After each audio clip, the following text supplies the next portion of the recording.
CamScanner Web, how to log in to CamScanner on web. Now you have heard of the CamScanner app, but you can also log in to CamScanner on its website. Open up your browser and simply go to camscanner.com. Once you go to camscanner.com, this is the interface that you will see. At the very top right hand side, you can see the sign in option. You simply have to go to the sign in option over there.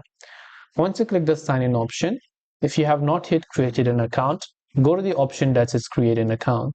Or if you already have an account, simply enter the email address or the phone number that is associated with your CamScanner account. If you want to remember it for 30 days, you could check or uncheck this option and just hit the sign in button. It will also ask you to enter your password, so of course you want to go ahead and then type in your password. If you don't know what password you typed in, you can click on this eye icon right here. If you forgot your password, you can click on this forgot password button to reset it. And just after that, once you hit sign in, you'll be successfully signed in to CamScanner on web. I hope the video helped you. If you have any questions, feel free to leave them down below. Thanks for watching till the very end and see you soon in our next video.